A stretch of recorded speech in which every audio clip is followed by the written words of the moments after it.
اس کے مطابق وہ مروو سے کوچ کر کے مروور رو آیا۔ یہاں اس نے فوج کو پڑاؤ کا حکم دیا۔ یہاں مناسب آرام کے بعد اس نے پڑاؤ اٹھایا اور عامل کے مقام پر جا پڑاؤ ڈالا۔ عامل سے کوچ کر کے اس نے اگلا پڑاؤ زم کے مقام پر کیا۔ زم اس دور میں دریائے جیہوں کے کنارے پر آباد تھا۔ قتیبہ بن مسلم نے کوشش کی تھی کہ اس کے لشکر کا کوچ اور پڑاؤ خفیہ رہے۔ زم کے مقام سے اس کی فوج نے دریائے جیہوں عبور کر لیا اور بیکند کے قریب پڑاؤ ڈال دیا۔ اب یہ بات چھپی نہیں رہ سکتی تھی کہ اس کا لشکر بیکند پر حملہ کرنے کی نیت سے یہاں پڑاؤ ڈالے ہوئے ہے۔ یہاں سے قتیبہ نے اپنے چند جاسوس حالات کا جائزہ لینے کے لیے بیکند کی طرف بھیجے۔ انہوں نے رپورٹ دی کہ بیکند میں حالات معمول کے مطابق ہیں اور کسی قسم کی خاص سرگرمی دکھائی نہیں دے رہی۔ اس رپورٹ سے یہ تاثر ملتا تھا کہ بیکند والے اس حملے سے بے خبر ہیں، لیکن یہ تاثر غلط تھا۔ بیکند میں ایک مخصوص قسم کی سرگرمی پائی جاتی تھی اور یہ سرگرمی صرف فوجی اور انتظامی حلقوں میں تھی۔ حکومت نے عام لوگوں کو مسلمانوں کے متوقع حملے کی ہوا بھی نہیں لگنے دی تھی۔ یہی وجہ تھی کہ بیکند میں شہری زندگی اپنے معمول پر تھی۔ وہ لوگ قتیبہ بن مسلم کے لشکر کی آمد سے اس حد تک باخبر تھے کہ جب اس کا لشکر دریائے جیہوں عبور کر رہا تھا تو ان کو اس کی اطلاع مل چکی تھی اور اس کے نتیجے میں بیکند کی فوج کلا بند ہو گئی تھی۔ قتیبہ بن مسلم نے جس جگہ پڑاؤ ڈالا تھا وہاں سے بیکند ایک دن کی مسافت پر تھا۔ پڑاؤ ڈالنے کے بعد اس نے سب سے پہلا کام یہ کیا کہ اپنے جاسوسوں کو ارد گرد کے علاقے میں دور دور تک پھیلا دیا کہ کسی فوری خطرے کی صورت میں وہ اسے اطلاع دے سکیں۔ آدھی رات کا وقت تھا۔ بیکند کے قلعے کی برجوں اور فصیل پر سپاہی چاق و چوبند پہرا دے رہے تھے۔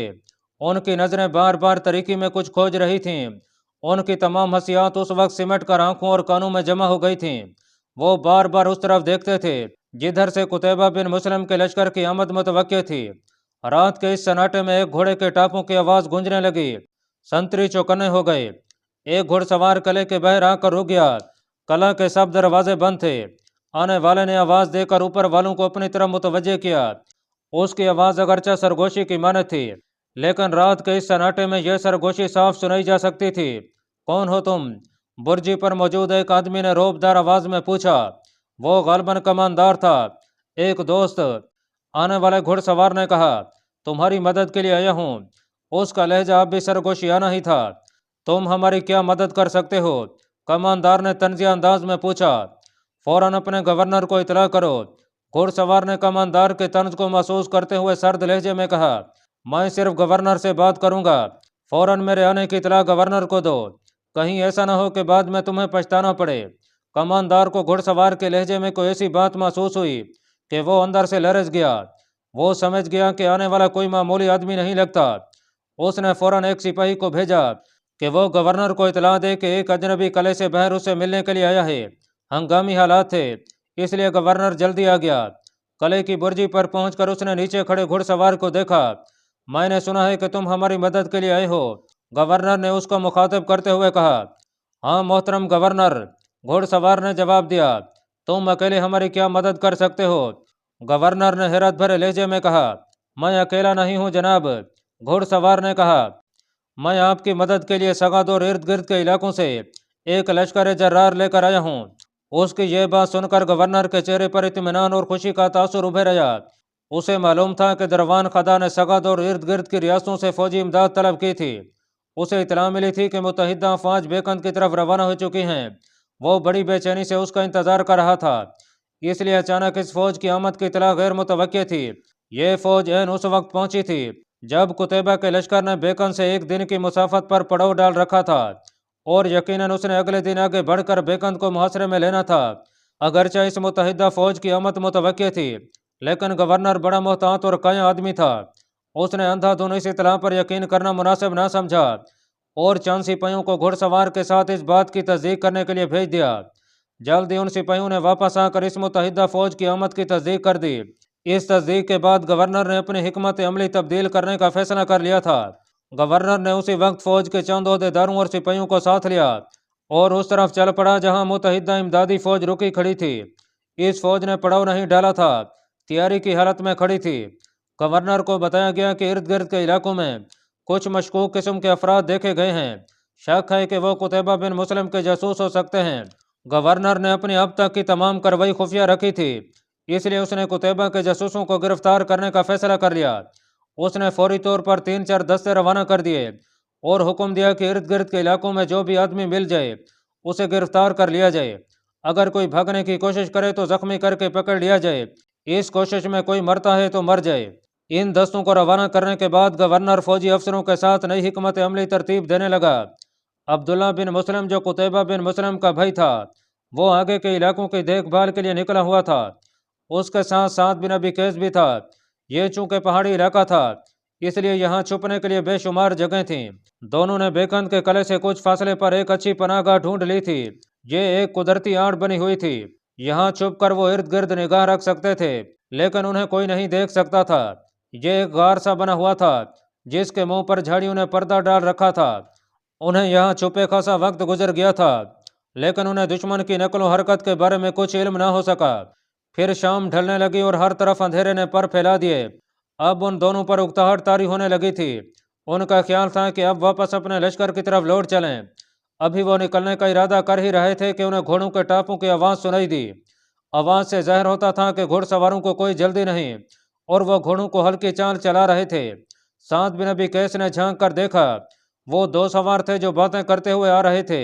ان کی گفتگو کا موضوع ایسا تھا کہ عبداللہ بن مسلم اور سعد چونک اٹھے، اب تک شاید ہی کوئی بچا ہو۔ ایک گھڑ سوار دوسرے سے کہہ رہا تھا، ہاں میرا بھی یہی خیال ہے۔ دوسرے نے کہا، مسلمانوں کے سارے جاسوس ہمارے قابو میں آ گئے ہیں، کیا خیال ہے؟